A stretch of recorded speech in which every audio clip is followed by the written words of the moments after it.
आइए हम आगे की क्लास को आरंभ करें। प्रार्थना करें। प्रभु, तेरी महिमा, स्तुति और धन्यवाद करते हैं। अभिषेक कर, समझने के लिए बुद्धि और ज्ञान दे, इसको अपनाने के लिए ग्रहण करने वाला मन दे, और इस वचन को जो बाइबल को सीख रहे हैं, सीख कर चलने के योग्य हमारी चाल को बना। अगुवाई कर, आगे की क्लास में बड़ी आशीष दे, यीशु के नाम से, आमीन। अब हम देखें, ये बाइबल विश्व में, पूरे संसार में ये बाइबल एक विशेष है, विशेष है। और विशेष मतलब इसकी कुछ विशेषताएं हैं। हमने पिछले दिनों में देख चुका बाइबल के 7 आश्चर्य, मतलब बाइबल के उसमें से एक या दो इसमें भी मिलते जुलते हैं। तो यहां पर 7 विशेषताएं बाइबल को देखेंगे। ये बाइबल अन्य ग्रंथों से अलग एक विशेषता रखती है जो मानने योग्य है। अर्थात ये बाइबल की जो विशेषता है, हम किसी भी तरह से उसको नकार नहीं सकते, उसको हम यूं ही छोड़ नहीं सकते, नकार नहीं सकते। लेकिन ये बाइबल की जो विशेषता है, केवल हिंदुस्तान के लिए नहीं, केवल एक अमेरिका या कोई और देश के लिए नहीं, परंतु ये बाइबल की जो विशेषता है, जो बाइबल के ज्ञाताओं ने और पंडितों ने, जो बाइबल के पंडित हैं, उन्होंने ये रिसर्च किया और ये जाना कि ये बाइबल का महत्व एक देश में मात्र नहीं है, लेकिन ये बाइबल का महत्व पूरे विश्व के अंदर इसका महत्व है। चाहे वो कोई सी भी भाषा की बाइबल क्यों ना हो, उस भाषा के उस देश में प्रचलित है। केवल अंग्रेजी भाषा नहीं, परंतु अन्य, चाहे वो आदिवासी भाषा हो, चाहे वो उनकी प्रादेशिक भाषा हो, जैसे केरला केरलियन, मलयाली, तमिलनाडु तमिल, तेलुगु देशम तेलुगु, यानी प्रदेश की भाषा। ऐसी कई प्रदेश की भाषा और आदिवासी भाषा, उन सारी भाषाओं में भी अनुवाद हो चुका। और तब इस बाइबल के बड़े बड़े ज्ञाताओं ने, ज्ञानियों ने रिसर्च करके ये 7 बात को रखा, 7 बात निकाला, जो ये बाइबल एक बहुत ही विशेष है। चलिए हम देखेंगे।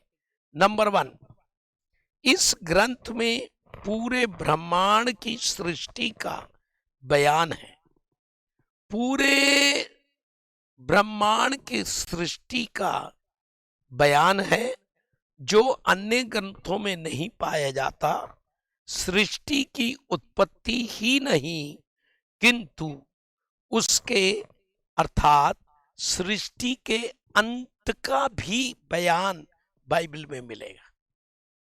मैंने कईयों से कहा और कईयों को दावे के साथ, चैलेंज के साथ लोगों को कहा, बाइबल छोटी पुस्तक नहीं है, एक साधारण किताब नहीं है,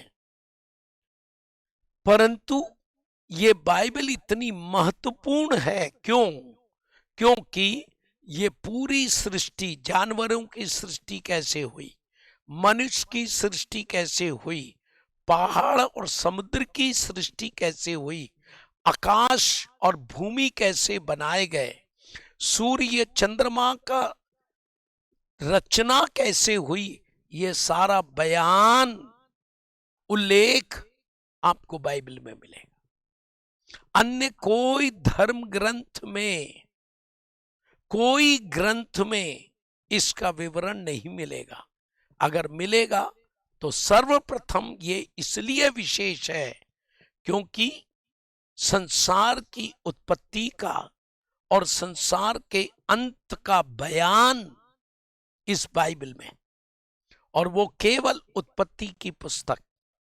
तो कहने का तात्पर्य यह है, अगर सृष्टि कैसे हुई ये जानना है, सृष्टि का अंत कैसे होगा इसको जानना है, तो केवल और केवल आपको बाइबल पढ़ना पड़ेगा। बाइबल पढ़ के ही इसको जान पाएंगे, वरना आप कितने भी बड़े बड़े इतिहासों को पढ़ लीजिए, बड़े बड़े ग्रंथों को आप पढ़ लीजिए, नहीं मिलेगा।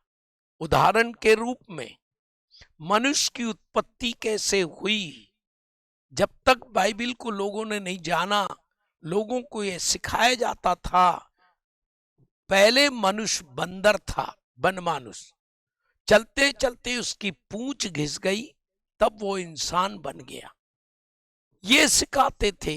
कहां से आई ये बातें, कहीं भी नहीं मिलेगी, ये सिखाया गया।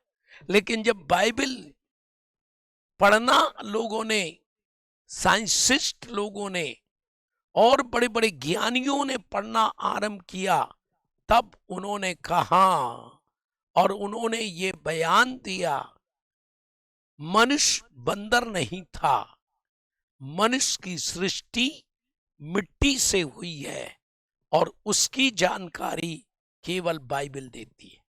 तो बाइबल एक विशेष है, सृष्टि के बारे में, उत्पत्ति के बारे में और संसार के अंत के बारे में भी बाइबल में, और इस अंत के युग में क्या क्या होगा वो सब बाइबल में है।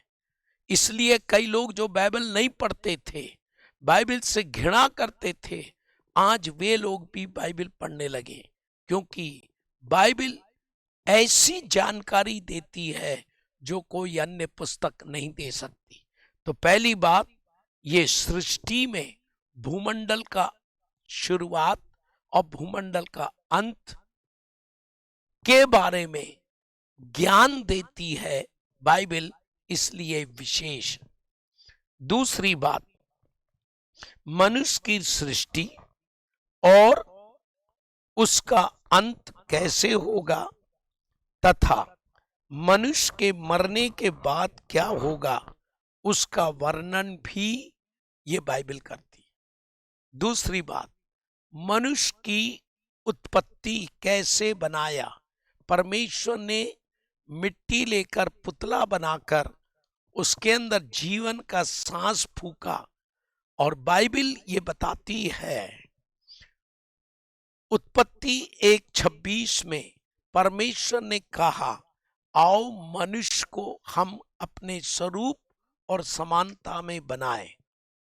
ये बात, ये वाक्य कोई ग्रंथ में नहीं मिले, कोई इतिहास में नहीं मिले, और ये केवल मनुष्य कैसे मिट्टी से बना है, वो मिट्टी का है और उसको परमेश्वर ने अपने हाथों से रचा है।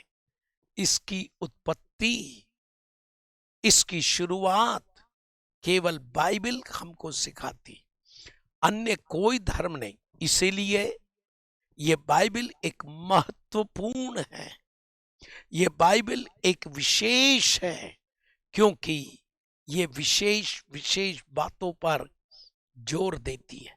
तो दूसरी बात, पहली सृष्टि, भूमंडल, आज पहाड़ जो देख रहे हैं, पेड़ पौधे जो देख रहे हैं, जानवर जो देख रहे हैं, पक्षी विभिन्न प्रकार के देख रहे हैं, समुद्र को देख रहे हैं, अन्य कई चीजों को जो हम देख रहे हैं, जलाशय, झरने, हरियाली, पहाड़, कैसी कैसी सुंदर जगहें हैं, ये सब सृष्टि परमेश्वर ने किया।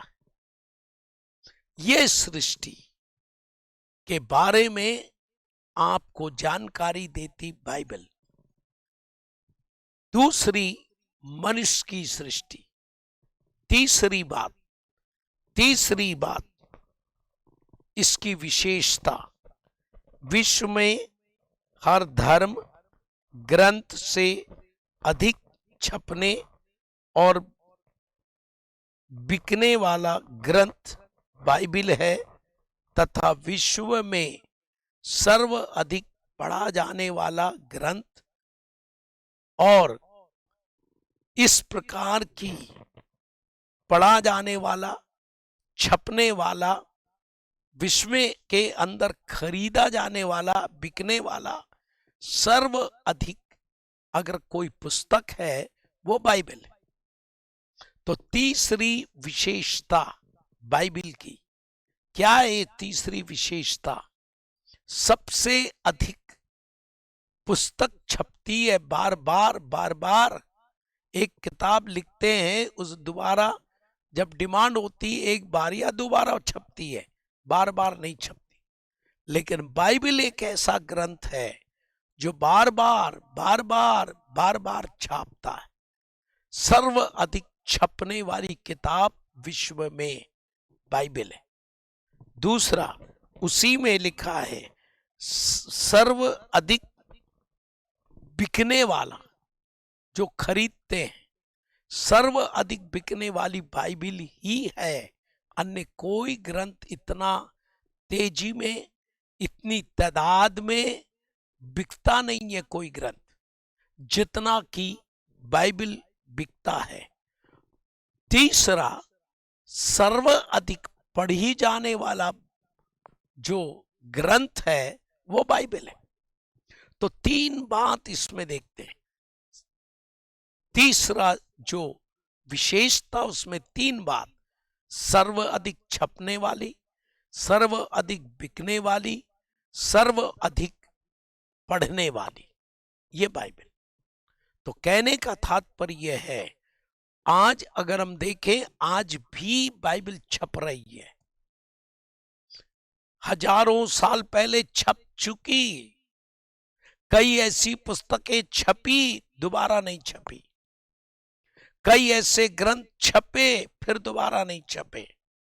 लेकिन बाइबल एक ऐसा ग्रंथ है जो एक बार नहीं छपा, दो बार नहीं छपा, सैकड़ों बार नहीं, हजारों बार छपते चले जा। आज भी हजारों बार अभी भी प्रिंटिंग चालू है। कभी कभी कई बाइबल हम खरीदने जाते हैं तो बोलते उपलब्ध नहीं है, छप रही है, मतलब इतना बिक रही है। दूसरी बात, बिक रही है, इतना बिक रही है कि वो कमी हो जाती है। तीसरी बात, इतना पढ़े जा रहा है। ये बाइबल को जब आप पढ़िए, एक बार नहीं, दो बार नहीं, 10 बार नहीं, 20 बार नहीं, जितना भी आप पढ़ते जाओ, एक कोने से दूसरे कोने तक पढ़ के खत्म कर दो। खत्म करने के बाद दूसरी बार फिर शुरू करो, फिर नई बातें मिलेगी, फिर नई बातें मिलेगी, खत्म कर दो, फिर तीसरी बार फिर शुरू करो। ऐसे करके 10 बार 20 बार आप करो ये बाइबल को। लेकिन हमेशा ये नहीं, बोरियत नहीं लगेगी कि हम ये बाइबल को एक बार, दो बार, तीन बार पढ़ चुके, अब हम क्या पढ़ें। लेकिन जब आप 10वां बार या 12वीं या 15वीं बार पढ़ोगे तो भी नई बात इसमें से मिलेगी। आपका मन बार बार पढ़ने को होगा। इसमें इतनी अच्छी और इतनी बातें मिलेगी कि बार बार ये वचन को पढ़ने का मन करेगा। कहानी और ऐसी कई पुस्तकें हैं जिसको एक बार पढ़ते दोबारा पढ़ने की मनसा नहीं होती, इच्छा नहीं होती। लेकिन बाइबल एक ऐसी पुस्तक है जो विशेषता इसकी यह है कि पढ़ते जाओ, एक बार खत्म करो, 2 बार, 3 बार, 4 बार खत्म करते जाओ, फिर पढ़ना शुरू करो, फिर भी नई नई बात, फिर भी नई नई बात। आप सोचेंगे पहली बार, दूसरी बार, चौथी बार जब पढ़ा तो ये बात कहां थी, लेकिन अभी दिख रही है। हाँ, ये बाइबल की एक विशेषता है कि दुनिया में सबसे ज्यादा छपने वाली, दुनिया में सबसे ज्यादा बिकने वाली और दुनिया में सबसे ज्यादा पढ़ी जाने वाली अगर कोई ग्रंथ है वो है बाइबल। बाइबल की यह है विशेषता, आप कितने बार पढ़ते चले जाओ, नई बातें, नई बातें, नई बातें उसमें से मिलती जाएगी और पढ़ने में आपको बोरियत नहीं लगेगी, आप बोर नहीं होगे, लेकिन पढ़ते चले जाओगे। तो विश्व में ये तीसरी विशेषता हम स्वयं देख सकते, इसके जैसा ग्रंथ नहीं। नंबर 4, चौथी बात, पृथ्वी की जाति भाषाओं का आरंभ कहां से हुआ, कैसे हुआ, इसका वर्णन यही ग्रंथ करता है। चौथी विशेषता, कौन सी जाति कहां से हुई, कौन सी भाषा कहां से आई, कौन से भाषाओं का आरंभ कहां से हुआ, वो भी ये बाइबल में, कोई ग्रंथ में नहीं लेकिन बाइबल में। तो चौथी विशेषता यह है, हर एक अलग अलग जाति की बारे में एक वर्णन करने वाली और पृथ्वी की अनेक भाषाओं का वर्णन करने वाली बाइबल है। मतलब भाषाओं का आरंभ, जाति का आरंभ जो हुआ, कैसे और कहां से हुआ, ये आप बाइबल में से जान सकेंगे। ये बाइबल पूरे विश्व की एक विशेषता है जो इन बातों की जानकारी देती है, कई चीजों में जानकारी नहीं। तो चौथी बात, ये जाति और भाषा की जानकारी देती है। पांचवी बात, विश्व के हर ग्रंथ से अधिक निशुल्क बंटने वाली धर्मशास्त्र यही। पांचवी बात यहां पर हम देखते हैं, जो फ्री डिस्ट्रीब्यूशन, फ्री में जो बांटी जाती है, सर्व अधिक, सबसे अधिक बंटने वाली पुस्तक अगर कुछ है वो है बाइबल। लोगों के लिखी हुई पुस्तकें फ्री में नहीं दी जाती, उसका उसका एक रेट या दाम फिक्स किया जाता है, लेकिन बाइबल अधिक से अधिक कीमत में भी बिकती है और कम से कम कीमत में भी बिकती है, कंसेशन में भी बिकती है। इसके अलावा फ्री डिस्ट्रीब्यूशन, फ्री डिस्ट्रीब्यूशन कई संस्थाएं उठ खड़ी हुई है जो बाइबल को खरीदती है और लोगों को फ्री ऑफ चार्ज देती है, फ्री में बांटती है। तो दुनिया में अगर कोई ग्रंथ है जो फ्री में सबसे ज्यादा बांटा जाता, वो है बाइबल। बाइबल, इसके अलावा और कोई ग्रंथ नहीं जो अधिक तादाद में बांटा जाता। हाँ, बाइबल संबंधी कुछ किताबें भी हैं जो लेखकों ने लिखा, वो भी फ्री बांटते हैं, लेकिन बाइबल उस किताब के मुकाबले में सर्व अधिक अन्य हर एक देशों में, विश्व में फ्री डिस्ट्रीब्यूशन होता है बाइबल। तो पांचवा, इसकी विशेषता, सर्व सबसे अधिक बंटने वाली ये। छठवीं, छठवीं बात, विश्व में सर्वाधिक विरोध या फाड़ी जाने वाली या जलाए जाना केवल इसी ग्रंथ का होता है। छठवीं विशेषता, विश्व में, दुनिया में कोई धर्म ग्रंथ को फाड़ा जाता, जलाया जाता, नष्ट किया जाता कोई अन्य धर्म ग्रंथ नहीं है। केवल और केवल एक ही धर्म ग्रंथ है और वो है बाइबल। वो है बाइबल, जो सबसे अधिक उसका विरोध होता है, और जितना विरोध होता उतना ही बढ़ता जाता है, बढ़ता जाता। ये बाइबल सर्व अधिक, इसको लोगों ने फाड़ा है, जलाया है, नष्ट किया है, लेकिन फिर भी बाइबल संख्या में बढ़ती जा रही। यानी और कोई धर्म ग्रंथ नहीं है जो इतना उसका विरोध होता या फाड़ा और जलाया जाता। लेकिन अगर विश्व में जलाई जाने वाली, फाड़ी जाने वाली जो ग्रंथ है वो है बाइबल। तो इसकी एक विशेषता है, ये एक विशेषता है कि बाइबल सबसे अधिक इसको नष्ट करते हैं और कोई ग्रंथ नहीं। दूसरा कोई भी अन्य देशों में, केवल भारत में नहीं, अन्य देशों में भी, पूरे विश्व के कई देशों में आज बाइबल का विरोध हो रहा, उसको फाड़ा जा रहा, जलाया जा रहा है, उसके लोगों को सताया जा रहा है, उसके लोगों को पकड़कर जेल में भेजा जा रहा। यानी मसीह धर्म को खत्म करने के लिए, मसीह धर्म पुस्तक बाइबल को खत्म करने के लिए आज विश्व में बड़े बड़े राजा, सम्राट, राजा लोग उठे, अधिकारी लोग उठे, लेकिन अगर देखे तो वो मिट गए। जो जलाए वो मिट गए, वो खत्म हो गए। किंतु बाइबल आज भी जीवित है। बाइबल आज भी जीवित है।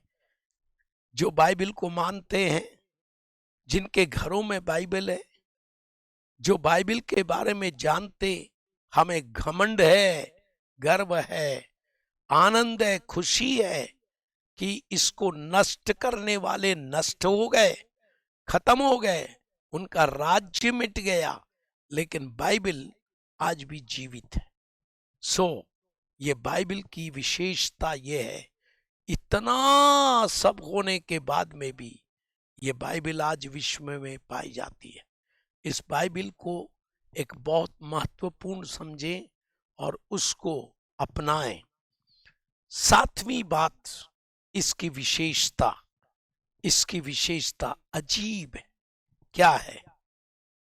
पूरे विश्व में ये बाइबल को उपयोग करते हैं जिनको बुरे सपना आते, डरावने सपना आते, वगैरह वगैरह, रात में डर जाते, नींद नहीं आती, ऐसे लोग इस बाइबल को अपने सिराने में रखकर सोते हैं, सिराने में रखकर सोते। तो ये बाइबल इतनी महत्वपूर्ण है कि अगर इसको सिराने में रखे तो अच्छी नींद आती है, इसको सिराने में रखकर सोए तो बुरे सपने नहीं आते, इसको सिराने में रखकर सोए तो ये बाइबल हमसे बातें करती है।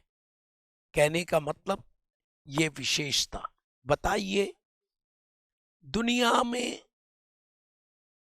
ऐसी कौन सा ग्रंथ है जो ऐसा काम करती? दुनिया में ऐसा कौन सा ग्रंथ है जिसको जलाया गया, खत्म किया गया, नष्ट किया गया? नहीं है। अगर हम देखें तो ये बाइबल के ज्ञाताओं ने रिसर्च किया कि पूरे विश्व में बाइबल की विशेषता एक अजीब है, अजीब है। ये अलग हटके है, इसकी विशेषता एक अलग प्रकार की है। तो मेरा कहने का तात्पर्य यह है, बाइबल को हम महत्व दें, बाइबल के बारे में जानने की कोशिश करें, बाइबल के बारे में सीखने का प्रयत्न करें, बाइबल को बांटने का प्रयत्न करें, बाइबल के गूढ़ भेदों को समझने के लिए खोज करें और इसको जानने की कोशिश करें, ताकि ये बाइबल हमारे हर एक लोगों के लिए एक लाभदायक हो और हम अच्छी तरह सीखें, ताकि हम दूसरों को भी अच्छी तरह सिखा सकें। बाइबल एक बहुत महत्वपूर्ण है। इसके बारे में अगर एक 66 पुस्तकें हैं, लेकिन नए पुराने नियम में 39 पुस्तक है। उस 39 पुस्तक को बारे में अगर डिटेल जाने के किताब के बारे में, तो कई महीने लग सकते हैं, क्योंकि एक एक किताब के लिए एक दिन पर्याप्त नहीं है। एक दिन पर्याप्त नहीं, उसके लिए अनेक अनेक दिन एक एक किताब के लिए चाहिए। तो कहने का तात्पर्य यह है, ये बाइबल एक बहुत बहुत महत्वपूर्ण है, और जिसके बारे में बाइबल के ज्ञाताओं ने ये इसको हेडिंग दिया, बाइबल की विशेषता।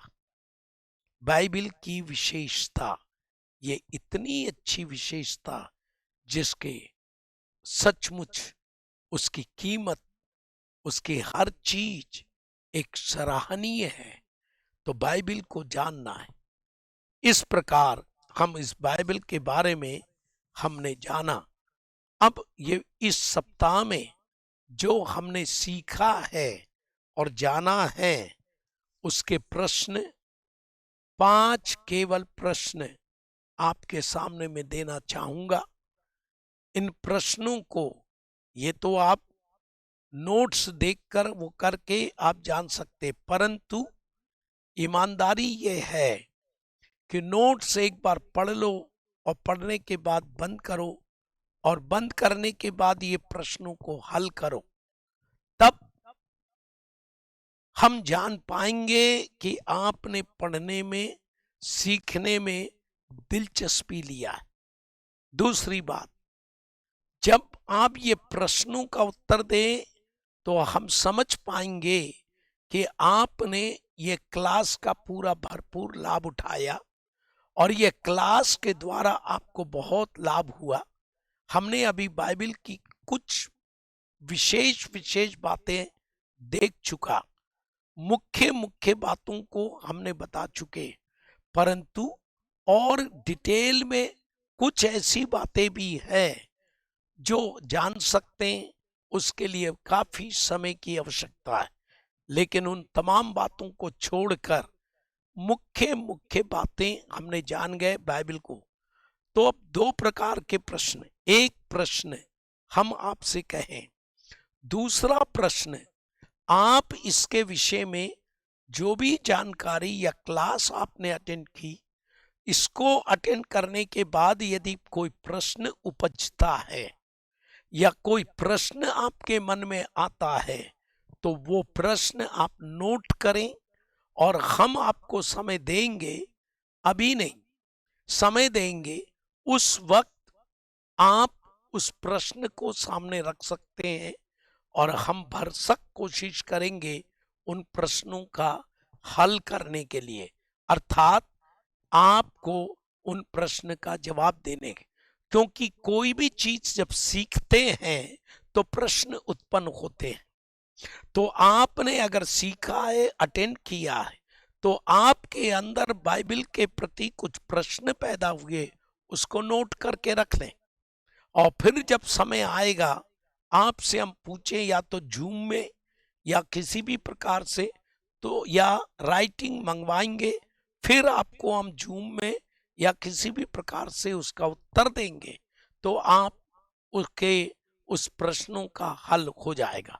लेकिन अभी इन बातों को आप नोट करें और प्रश्नों को, 5 प्रश्न मैं आपको दूंगा, उसको आपको हल करना है। नंबर 1, पूरी बाइबल के लिखने में कितने वर्ष लगे? पूरी बाइबल को लिखने में कितने वर्ष लगे? दूसरा प्रश्न, पुराना नियम किन स्थानों से लिखा गया? तीसरा प्रश्न, बाइबल की विशेषता क्या है? बाइबल की विशेषता क्या है? चौथा प्रश्न, बाइबल नया और पुराना नियम कितने भागों में विभाजित किया गया? बाइबल नया नियम पुराना नियम कितने भागों में विभाजित किया गया? प्रश्न 5, बाइबल के यहूदी नाम, बाइबल के यहूदी नाम कौन से हैं? ये 5 प्रश्न आपके लिए है। जो ये अध्ययन हमने बाइबल के बारे में सीखा, आगे जो क्लास होगी वो क्लास का विषय उसी समय में बताया जाएगा। कौन सा विषय लेंगे, कौन सा विषय होगा। जो लोग इन प्रश्नों को उत्तर देते या जो ये अध्ययन को पढ़ रहे हैं, वे चाहते हैं कि आप अच्छी तरह से इनको पढ़ें और इन विषयों को अपनाएं और अंत में हर एक विषय का प्रश्न का जवाब दें, परीक्षा दें, और परीक्षा में उत्तीर्ण होने के बाद आप चाहते हैं कि आपको डिप्लोमा या सर्टिफिकेट मिल जाए, तो वो भी प्रावधान है। और ऐसा सर्टिफिकेट जो इंटरनेशनल यूनिवर्सिटी से संबंधित है, जिसकी मान्यता पूरे विश्व में होगी। अगर आप चाहते हैं BTH, GTH, अगर इसको कोर्स को कंप्लीट करें जो 2 वर्ष और 3 वर्ष का है, और आप चाहते हैं कि ये डिप्लोमा आपको मिले या सर्टिफिकेट आपको मिले, तो ये इन विषयों को पूरा पढ़ने के बाद एग्जाम देना है। ऑनलाइन जो अटेंड करेंगे वो एग्जाम के लिए यहाँ हमारे स्थान में आपको आना होगा और आकर आपको एग्जाम देना होगा, और एग्जाम के पश्चात उत्तीर्ण होने पर आपको सर्टिफिकेट दिया जाएगा। परंतु एग्जाम वही देगा, सर्टिफिकेट उन्हीं को मिलेगा जो एडमिशन लेगा और जो विषयों की जो फीस है वो पूरी फीस अदा करेगा।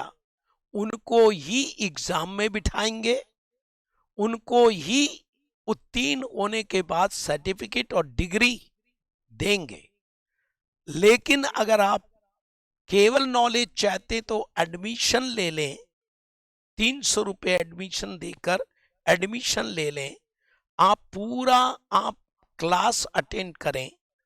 परंतु उन विषयों को अगर आप पढ़ करके, जैसे मैंने कहा, अंत में परीक्षा देकर सर्टिफिकेट चाहिए तो फीस भरना पड़ेगा।